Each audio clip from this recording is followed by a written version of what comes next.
어떻게 시작해야 할지 벌써부터 심장이 쿵쾅댑니다. 혹독하게 차가운 밤 공기처럼 날카롭게 몰아치는 스포트라이트. 그리고 그 안에 홀로 서 있는 저를 상상해 보세요. 저는 중국에서 온 여성. 이름은 루이첸이라고 합니다. 저 루이첸은 원래 방송 PD이자 중국 현지 엔터테인먼트 업체에서 근무하는 중간급 임원입니다. 무대 뒤에서 늘 남들을 빛나게 해주는 게 제 일이었지만 오늘 이 자리는 제가 직접 목소리를 내야 할 것 같네요. 왜냐하면 제가 한국에서 겪은 일들이 너무도 충격적이었거든요. 정확히 말하자면 저는 한국이라는 나라에 대해 참 많은 편견을 가지고 있었습니다. 아니, 솔직히 말씀드리면 우리 중국 문화를 대충 따라하는, 발끝도 못 따라오는 나라 아니야? 이런 인식을 갖고 있었습니다. 그런데 그 무시가 독이 되어서 이제는 제 스스로 얼굴이 화끈거릴 정도가 되었네요. 애청자 여러분, 1초만 소중한 시간 내주시어 좋아요와 구독 부탁드려요. 영상 제작에 큰 힘이 된답니다. 저는 비즈니스 현장과 방송 스튜디오를 종횡무진 누비는 만큼 꽤 단정하고 깔끔한 편입니다. 길지 않은 세미롱 헤어를 자연스럽게 묶고 다니고요. 화장은 진하지 않아도 세련된 분위기를 좋아하지요. 무엇보다도 태생부터 키가 큰 편이라 중국에서 일할 때도 남들 사이에서 잘 눈에 띄었습니다. 게다가 제 직업 자체가 방송 쪽이다 보니 사람을 똑바로 쳐다보고 또렷하게 말하는 습관이 배어 있습니다. 자신감이 넘치고 목소리가 크다는 평을 자주 들었지만 그런 제가 한국에서 제대로 망신을 당하게 될 줄이야. 생각만 해도 어이가 없네요. 처음에는 사소했습니다. 제가 한국을 자주 오가게 된 계기는 90년대에 중국 전역에서 선풍적인 인기를 끌었다는 어떤 한국 드라마 때문이었어요. 솔직히 말하면 저는 중국인들이 왜 그때 그런 단순한 한국 가족 드라마에 열광했지? 우리 중국 드라마가 더 웅장하고 스케일도 큰데라는 의아함이 컸습니다. 실제로도 저와 함께 일하던 회사 상급자들은 한국 콘텐츠를 두고 우리 문화를 참고만 한 수준이겠지. 어차피 한국은 우리를 따라오는 거니까라고 시큰둥해했거든요. 저 역시도 반신반의했습니다. 아무리 과거 CCTV에서 외국 드라마 사상 2위 시청률을 기록했다고 해도 그것만으로 한국이 엄청나다고 인정하기엔 너무 이른 거 아닐까 싶었죠. 하지만 제가 해외 콘텐츠 수입 파트를 맡게 되면서 한국 쪽도 살펴볼 일이 생겼습니다. 겨울연가, 대장금, 별에서 온 그대 같은 드라마가 중국에서 어마어마한 인기를 끌었다는 건 익히 들었습니다. 그래도 그때까지만 해도 제 머릿속에는 그래봤자 중국 인구가 많으니 숫자는 크게 보일 수 있어도 진짜 전 세계를 휘어잡는 건 우리 쪽이 더 세지 않아? 라는 자만심이 있었습니다. 조금 더 솔직히 털어놓자면 한국 드라마나 예능이 전 세계에 뻗어나가고 있다는 소식도 들었지만 저는 그것을 우연한 사고 같은 이벤트 정도로 치부했어요. 얼마나 가겠어? 궁극적으로 다시 중국이 최고지. 늘 이런 식이었죠. 그러다 2016년에 한국에서 사드 배치를 결정하고 중국 정부가 일명 한류 금지령을 내렸다는 소식이 들렸습니다. 어쩐지 속이 시원했습니다. 역시 우리 중국 정부가 마음만 먹으면 한국 따위 금방 손봐버릴 수 있지. 라고요. 당시는 중국에서 한국 아이돌과 예능, 드라마 등이 폭발적인 인기를 얻고 있었지만 정부가 규제한다고 하니 잠깐은 파급력이 줄어들었어요. 제 입장에서 보면 한류라는 게 붕 떠있던 유행일 뿐 다시 우리 중국 콘텐츠가 주도할 거라 생각했죠. 심지어 한국인을 굳이 존중해야 할 이유도 못 느꼈고요. 그래, 한국은 대국인 우리를 결코 넘을 수 없어. 머지않아 다 끝날 것이라는 이상한 확신에 가득 차 있었습니다. 그러나 제 안일한 생각은 2020년 이후 무너졌습니다. 이번엔 회사 차원에서 OTT 플랫폼들과의 협업을 논의하러 한국에 직접 가야만 했거든요. 중국에서 VPN 쓰고 어쩌고 하면서 몰래 보는 한국 팬들이 여전히 많았고 또 해외 플랫폼이 한국 드라마와 예능을 전 세계에 뿌려대는 통에 저희 회사도 협력 관계를 맺지 않으면 손해를 볼 수 있다고 판단한 것입니다. 상부 지시가 떨어지니 마지못해 한국으로 출장을 떠났어요. 한국 사무실 정도야 초라하겠지. 뭐가 있어봐야 우리 대기업 지사 건물만도 못할 거야 라고 생각했지요. 그런데 인천공항에 딱 도착했을 때부터 제 예상이 어긋나기 시작했습니다.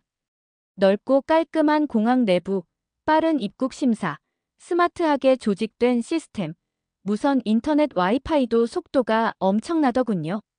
그래도 공항이야 어느 나라든지 잘해놓겠지 하며 대수롭지 않게 넘겼습니다. 곧이어 공항철도를 타고 서울 시내로 이동했는데 지하철 내부가 정말 쾌적하고 정시 도착하는 모습에 솔직히 좀 놀랐습니다. 도시 풍경도 빽빽하고 세련된 느낌이었고요. 차로 이동하니 도로 위 교통체계도 나름 깔끔했습니다. 물론 차가 막힐 때는 막히지만 그 정돈 된 질서와 시스템 덕분에 갈 길은 편했습니다. 에이, 그래봤자 대도시란 다 이런 식이지. 그땐 여전히 제 자신을 다독였습니다. 호텔에 체크인한 뒤 가장 큰 문화 충격은 이른 아침에 일어났을 때 찾아왔습니다. 그날 일정이 오후부터 시작이라 시간이 조금 남아 서울을 둘러보려 했지요. 저는 솔직히 중국의 어느 번화가보다 별로일 거라 생각했습니다. 그런데 막상 걸어보니 골목마다 아기자기하게 꾸며진 가게들과 신기하게도 오래된 것과 새로운 것이 조화롭게 섞여 있는 풍경이 인상적이었습니다. 커피를 주문하려고 들어간 카페에서는 전면에 IT 기기로 주문을 받고 자리마다 초고속 와이파이가 기본 제공되는 것을 보고 깜짝 놀랐어요. 중국도 와이파이 환경이 좋다고 자부했지만 한국은 길거리마다 거의 끊김없이 인터넷이 빵빵하게 터지는 수준이더군요. 한낱 카페인데도 그렇게 편의성을 갖춰놓다니 무척 부러웠습니다. 그러다 점심 무렵 오랜만에 회사가 마련해준 스케줄에 따라 어떤 한국 엔터테인먼트 기획사 관계자들을 만났습니다. 그 기획사는 중국 팬덤 규모가 상당한 K-팝 그룹을 보유하고 있었는데 최근 한류 금지령이 완전히 해제되진 않았어도 살짝 숨통이 트이는 분위기를 포착하고 대규모 공연을 기획하고 있다는 겁니다. 저는 속으로 글쎄, 중국이 쉽게 마음을 열까? 뭐 우리 쪽에서 허락 안 해주면 끝이긴 하지라며 코웃음을 쳤죠.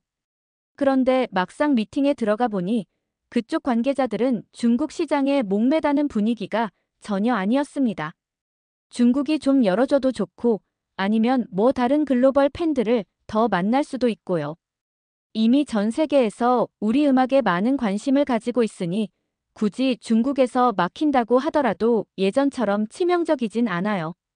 이런 식으로 아주 당당하게 말하더군요. 제가 마음속으로 이게 뭔 소리지? 중국 시장을 포기할 만큼 여유가 있다는 거야? 하며 의아해했지만 얼굴은 평온하게 그렇군요라고 맞장구 쳤습니다. 사실 그 말이 들려오는 순간 제 심장 한편이 욱신거렸습니다. 우리는 늘 한국이 중국 시장에 목을 맬 거라고 생각했거든요. 그런데 한국인들이 이토록 여유 넘치게 굳이 라고 말할 줄이야. 그 이유가 뭔지 궁금해 미칠 지경이었죠. 회의가 끝나고 호텔로 돌아와 검색해보니 2023년 기준 한국 콘텐츠 수출액이 무려 140억 달러가 넘는다는 사실을 접했습니다. 아니 이게 말이 되는지.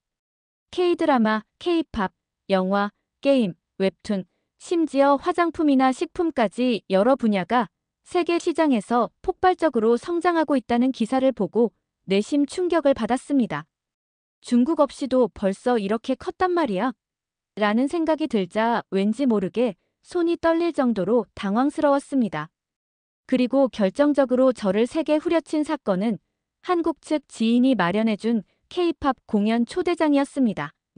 제가 이런저런 이유로 공연장에 초청받아 취재 겸 시차를 나갔는데 그 규모와 팬들의 열정이 장난이 아니더군요. 수만 명의 팬들이 발을 동동거리며 환호하는 소리에 귀가 멍멍해질 지경이었습니다. 더 놀라웠던 건 중국어 간판이나 중국어 응원도 심심치 않게 보였다는 겁니다. 이건 또 뭐지? 한류 금지령이 내려져서 한국 연예인들을 못 본다던 그 중국 팬들이 이렇게까지 생각이 스쳐갔지요.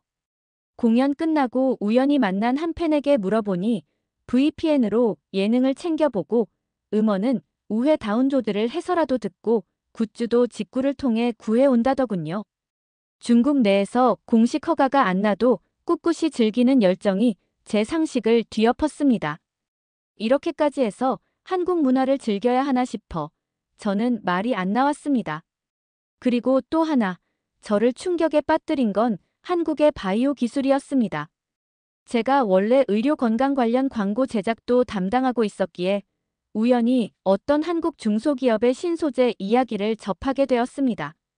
그 기업이 만든 아이존이라는 안구 건조증 특화 제품이 미 FDA로부터 NDI 승인을 받았다는 건데요. FDA. 그것도 NDI 승인. 이게 대체 얼마나 대단한 일이지? 싶어 처음엔 별로 관심이 없었죠. 왜냐하면 저는 자동으로 그래봤자 한국은 중국보다 국력도 약하고 인구도 훨씬 적으니 제약 시장도 크게 볼 일 없겠지라고 치부했거든요. 하지만 직접 담당자를 만나 취재차 이야기를 들어보니 정말 입이 다물어지지 않았습니다. 미국 FDA가 그렇게 깐깐하고 까다롭다는 건 저도 알고 있었습니다. 새로운 건강기능식품 원료, 그것도 전 세계 최초로 동일한 순도와 품질을 유지하며 항산화 효과를 높인 안토시아닌 올리고머를 만들어냈다니. 게다가 그걸로 임상시험까지 다 마친 뒤 FDA에서 안전하다는 정식 판단을 받았다고 하더군요. 이건 결코 우연이 아니었으며 무려 13년 동안 수백 번의 효소 실험을 거쳐서 개발한 기술이라고 했습니다. 그 이야기를 들으면서도 설마 이게 어느 정도 대단한 건데라고 속으로 반신반의했지만 나중에 실제 임상시험 자료를 보고 머리가 띵해졌어요. 안구 건조증 환자 108명을 대상으로 12주간 인체 적용 시험을 했는데 눈물 생성 능력과 눈물막 파괴 시간 등이 굉장히 유의미하게 개선됐다는 겁니다. 그 통계 자료를 본 순간 솔직히 아니, 한국 중소기업이 어떻게 이런 결과물을 만들었지 싶어 헛웃음이 나왔습니다. 그날 담당자분이 저에게 이렇게 말하더라고요. 중국 시장에서 정식 허가를 받으면 대규모로 수출할 계획도 있어요. 중국 분들이 건조한 대기 환경이나 미세먼지 등 때문에 안구 건조증이 많은 편이라고 들었거든요. 그런데 요즘 한령 때문에 쉽지는 않네요. 그래도 괜찮습니다. 지금 유럽, 미국, 동남아 등지에서 문의가 훨씬 더 많으니까요. 저는 그 말에 또다시 깨달았습니다. 중국이 막으면 한국이 망한다라는 저의 고정관념이 완전한 착각이었구나. 이미 한국은 미국이나 유럽 등 세계 시장에서 인증과 평가를 받으며 당당히 자신의 길을 가고 있다는 걸 그제서야 뼈저리게 느꼈습니다. 그때부터였어요.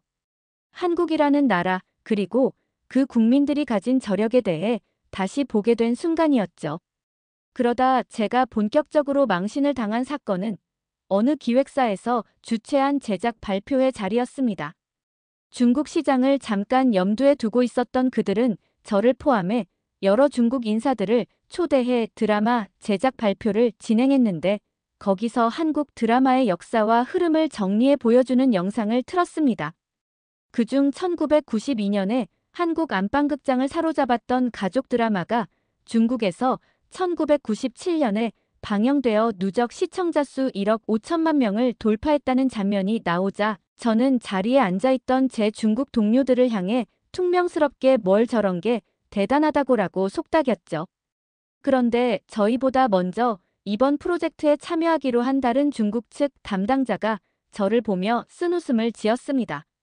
그러더니 루이첸 씨, 저 드라마가 CCTV에서 역대 외국 드라마 중 시청률 2위를 기록했다는 사실은 제법 의미가 큽니다. 그냥 무시할 일이 아닌데요 라고 지적하는 겁니다. 저는 순간 되게 머쓱해졌습니다. 그 중국 담당자는 이미 한국과 여러 차례 교류해본 경험이 있었고 한국 시장의 흐름을 잘 아는 인물이었습니다. 반면 저는 과거 인기에만 갇혀서 우리가 훨씬 우위니까 그딴 드라마가 뭐가 좋아서 글이 난리였나라고 깎아내리고 있었으니 한마디로 무지했다는 게 들통났습니다. 옆자리에 앉은 한국 기획사 대표도 쓴웃음을 지으며 당시 중국 시청자들이 마치 우리의 이야기 같다면서 열광했어요. 가족 중심 문화나 유교적 가치관이 공감된 거죠. 그래서 그 드라마를 기점으로 한류라는 말이 중국 언론에서 처음 나왔습니다라고 첨언하더군요. 그 장면이 아직도 생생합니다. 저는 그 자리에서 실없는 사람처럼 보이고 싶지 않아 애써 미소만 지었지만 속으론 내가 아는 게 정말 없구나. 한국 드라마가 그냥 싼맛에 보는 수준이 아니라 나름대로 문화적 공감대를 형성했다는 것이 이렇게 큰 파급력이 되었던 건가 하고 화들짝 놀랐습니다. 그때부터 저는 어떻게든 제 무지를 감추기 위해 사람들에게 두리번거리며 좀 더 자료를 찾고 사람들과 소통을 시도하기 시작했습니다. 여기서 웃긴 건 제 머릿속 한구석에서는 여전히 한국이 우릴 능가할 수 있단 말이야. 어림도 없어. 라는 자존심이 꿈틀거렸다는 겁니다. 그런데 계속해서 만나는 한국 사람들은 루이체님, 이제는 중국이 좀 열어주든 말든 크게 상관없어요라며 씩 웃었고 저는 그때마다 약간씩 자존심이 무너졌습니다. 더 이상 제가 중국이 최고고 한국은 따라오는 나라라고 믿었던 것 자체가 우스워질 만큼 한국은 이미 대체할 수 없는 경쟁력을 갖추고 있다는 사실이 피부로 와 닿았기 때문이지요. 특히 한국의 IT 인프라가 굉장했습니다. 엔터테인먼트 분야뿐 아니라 스타트업과 IT 업체가 서로 협업하며 새로운 기술을 미친 듯이 내놓고 있더군요. 거리의 전동 킥보드 공유 서비스도 스마트폰 앱과 연동해 간편하게 사용하고 지하철 안내 시스템도 몇 초 단위로 정확하게 표시되며 간편 결제나 배달 시스템도 속도와 편의성이 상당했습니다. 저는 중국도 공유 자전거, 모바일 결제 등 빠르기로 유명하다라고 떠올리며 그 우월함을 내세우고 싶었으나 한국도 전혀 뒤지지 않는 모습에 아연실색할 수밖에 없었습니다. 오히려 한국은 건물 간 데이터망과 5세대 이동통신이 유기적으로 연결되어 있어서 속도 면에선 더 빠르다는 평을 심심찮게 들었죠. 한국 음식을 접할 때도 큰 변화를 체감했습니다. 매운 김치와 양념이 들어간 싸구려 음식 아니야? 라는 생각으로 시작했지만 실제로 맛을 보니 깊은 감칠맛이 있으며 재료의 배합과 발효 문화를 활용한 특유의 조화로움이 돋보이더군요. 특히 삼겹살이나 갈비 같은 고기는 환상적인 양념이 곁들여져 아니, 이런 고급진 맛이? 하고 눈이 번쩍 뜨였습니다. 심지어 가게마다 반찬이 무상으로 줄줄이 깔리는 광경을 보며 이렇게 서비스 정신이 투철하다니 하고 신기해했습니다. 한국은 작은 나라라고 무시했는데 먹고 살게 풍족하니 반찬도 아낌없이 주나 싶었어요. 예전에는 길에서 길거리 음식을 사 먹으면서 중국이야말로 본토 음식을 맛볼 수 있는 곳이라고 호언장담했는데 한국 음식 역시 못지않은 맛과 개성을 뽐냈습니다. 그뿐이 아닙니다. 제가 가장 강력하게 참교육당한 에피소드 하나를 말씀드릴게요. 저희 회사에서 한국 아이돌 그룹 초청 공연을 중국 본토에서 열려고 준비 중이었는데 갑자기 현지 관청에서 무언의 압력을 넣어 공연장을 사용할 수 없게 만드는 바람에 행사가 취소됐습니다. 그때 저는 내심 역시 우리가 마음만 먹으면 언제든 한류를 제재할 수 있지라며 흡족해했어요. 그런데 당사자인 한국기획사는 눈 하나 깜짝 안 하더군요. 아, 그럼 어쩔 수 없죠. 대신 다른 나라 투어 일정을 조금 앞당길게요. 유럽이나 남미 쪽에서 팬들이 오매불망 기다리고 있으니 아쉽지만 거기로 돌려야겠네요 라고 하는데 마치 중국 시장이 없어도 될 만큼 여유로워 보였습니다. 멍해진 저는 그 기획사 직원에게 중국 시장이 얼마나 큰데 이렇게 간단히 포기한다고요? 라고 물었더니 그 직원이 웃으며 말했습니다. 큰 시장이긴 하지만 그만큼 불확실성이 크니까요. 언제 규제를 다시 할지 모르고 번번이 갑작스러운 취소가 있어서 손해보는 게 이만저만이 아니에요. 이제는 글로벌 플랫폼을 통해 전 세계 어디서든 공연할 수 있고 중국 팬들도 VPN 써가며 우리를 이미 접하고 있잖아요. 그들이 굳이 공연장에 못 와도 앞으로 온라인 콘서트나 다른 루트가 많아요. 저는 그 말을 듣는 순간 자존심이 꽉 내려앉았습니다. 그리고 한편으론 한국이 이 정도로 성숙한 글로벌 시장 마인드를 가지고 있구나. 중국만큼 거대하지 않아도 글로벌 무대를 통해 확실한 팬덤을 구축했구나라는 걸 깨달았습니다. 돌이켜보면 제가 받은 참교육은 무수히 많았습니다. 그중 하나는 한국의 국방이나 안보 관련 다큐멘터리를 봤을 때의 충격이었어요. 물론 정확한 군사 기밀 사항까지는 공개되지 않았지만 한국은 휴전선을 마주한 분단 국가로서 이미 수십 년간 안보 체제를 다져왔더군요. 영상 자료를 통해 본 여러 무기 체계, 방어 시스템, 그리고 예비군 제도는 꽤나 탄탄해 보였습니다. 제가 중국처럼 대규모 인력과 압도적 스케일은 없는 나라니 금방 무너질 수도 있지 않을까? 라고 생각하던 게 어리석게 느껴졌습니다. 그렇게 오랜 분단 상황에서 독자적인 국방력을 갖추고 기술력을 축적해온 나라였습니다. 어설프게만 봐선 안 된다는 걸 또 깨달았습니다. 시간이 흐르며 저는 점점 한국의 발전상을 뼈저리게 느꼈습니다. 방송국을 둘러볼 때마다 실제 스튜디오의 장비나 촬영 기법이 꽤 최첨단이었고 연출 방식도 매우 짜임새 있었습니다. 예전에는 한국 예능이나 드라마 기획은 중국 것 따라한 거야.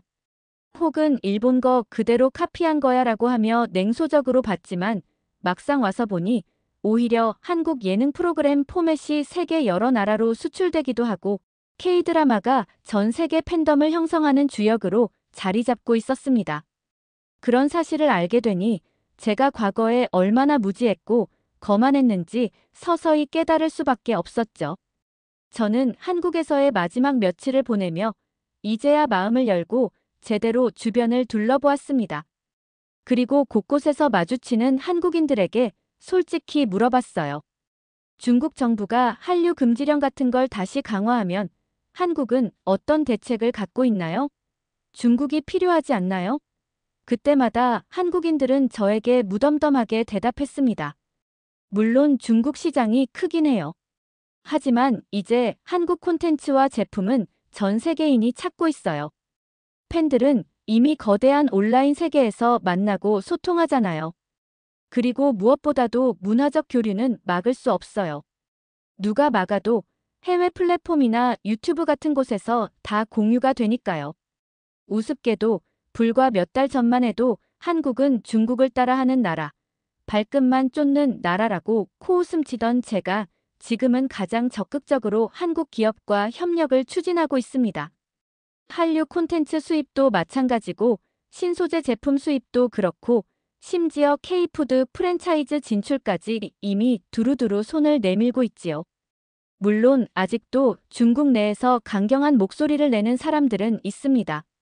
한국은 별거 아니야라고 외치며 다시는 한국인들이 들어올 수 없도록 막자고 주장하기도 하죠.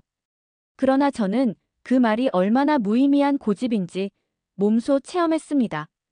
이미 문화와 기술은 국경을 초월해 세계를 누비고 있고 중국 소비자들 역시 이미 한국 문화와 제품에 깊은 애정을 가지고 있거든요. 막는다고 막히는 것도 아니고 규제한다고 사라지는 것도 아니라는 걸 똑똑히 봤지요. 마지막으로 제가 한국에서 떠나오기 전날 밤의 일을 이야기해 보겠습니다. 서울 시내 어느 조용한 골목에 숨어있는 작은 전통찻집에서 저는 평소 친하게 지내던 한국 지인과 차를 한 잔 나눴습니다. 아기자기한 인테리어와 은은한 조명 아래 그는 저에게 루이체님, 다음에 또 오세요. 그때는 더 많은 걸 보여드리고 싶네요. 한국이 작은 나라지만 그래도 자랑할 만한 게 많거든요 라고 말했습니다. 저는 그 말에 참회하듯 미소 지으며 대답했어요. 이제 알겠어요. 처음엔 한국을 우습게 봤는데 결국 제가 스스로 무지했고 오만했네요. 꼭 다시 올게요. 좀 더 많은 걸 배우고 싶어요. 그날 밤의 대화는 제게 참 묵직한 울림을 주었습니다. 제가 앞으로 살아가면서 중국과 한국, 더 나아가 세계 각국이 상호 존중해야 한다는 걸 절실히 깨닫게 해준 순간이었습니다. 한국은 더 이상 우리 중국을 맹목적으로 좇는 나라가 아니었습니다. 이미 수십 년 전부터 나름의 길을 찾고 세계 무대에 자신만의 색깔을 펼쳐온 그런 강인한 나라였습니다. 작은 땅덩어리에서 이런 크고 알찬 결과물을 만들어낸 것도 놀라웠고, 속도와 함께 품질과 콘텐츠의 깊이까지 모두 놓치지 않은 것 역시 경이로웠습니다. 그 토대 위에서 K-드라마, K-팝, K-푸드, K-뷰티, K-바이오 등 다방면으로 성장해 온 거죠. 처음엔 열패감이 들고 자존심이 상했지만 지금은 진심으로 존경심이 생깁니다. 물론 우리 중국도 훌륭한 점이 많지만 한국에게서 배우고 협력해야 할 점은 분명히 있습니다. 이렇게 제가 한국에 대해 품고 있던 편견이 산산조각난 이야기를 털어놓은 이유는 혹시라도 저처럼 한국을 무시했던 중국분들이나 혹은 그 반대로 막연히 중국을 무조건적으로 얕보는 한국분들이 계실까 봐서입니다. 사실 중요한 건 국가의 크기가 아니라 그 나라 국민들이 어떤 태도와 노력을 통해 성장해 왔느냐 하는 것이더군요. 분명 중국도 대단한 역사를 가진 나라고 한국도 독자적인 길을 걸어온 나라입니다. 저 같은 사람은 이제서야 그 사실을 인정하고 진심 어린 협력이 얼마나 큰 시너지를 낼 수 있는지 직접 배우고 있습니다. 지금 이 순간에도 한국은 새로운 드라마, 예능, 음악, 영화, 바이오 제품을 전 세계로 내보내고 있고 중국 팬들은 VPN을 써가며 응원하고 있죠. 조만간 한류 금지령이 완전히 해제될 것이란 말도 들립니다. 설령 당장 전면 해빙이 오지 않는다고 해도 언젠가는 분명히 문화 교류의 장벽이 허물어질 겁니다. 왜냐하면 문화와 기술은 돈줄만 막는다고 완전히 멈추지 않으니까요. 저도 그 흐름을 완전히 이해하고 이제는 누구보다 적극적으로 한국과의 협력을 추진하고 있습니다. 마지막으로 제 경험담을 듣고 있는 여러분께 부탁하고 싶은 말이 있습니다. 부디 저처럼 편견에 사로잡혀 상대 국가를 깎아내리는 우를 범하지 마시길 바랍니다. 저는 한국을 겨우 우리를 뒤따라오는 존재라고 깎아내리다 직접 겪어보고야 그들이 얼마나 단단하고 자부심 넘치는지 깨달았습니다. 물론 저도 제 나라에 대한 자부심이 있습니다. 하지만 그렇다고 다른 나라를 얕보는 건 옳지 않다는 걸 이제는 분명히 압니다. 한국을 존중하면서도 우리 중국이 잘하는 분야를 인정받고 함께 시너지를 내야 하는 거죠. 특히 한류가 또다시 중국 대륙에 거세게 몰아칠 날이 머지않아 온다면 이젠 우리도 더 열린 마음으로 서로를 바라봐야 할 것입니다. 오늘의 사연은 여기까지입니다. 재미있으셨나요? 저 루이첸의 이야기가 누군가에게 조금이라도 의미가 있었다면 좋을 것 같습니다. 사연이 좋았다면 구독과 좋아요 부탁드립니다. 더 좋은 사연으로 찾아뵙겠습니다. 행복한 하루 되세요.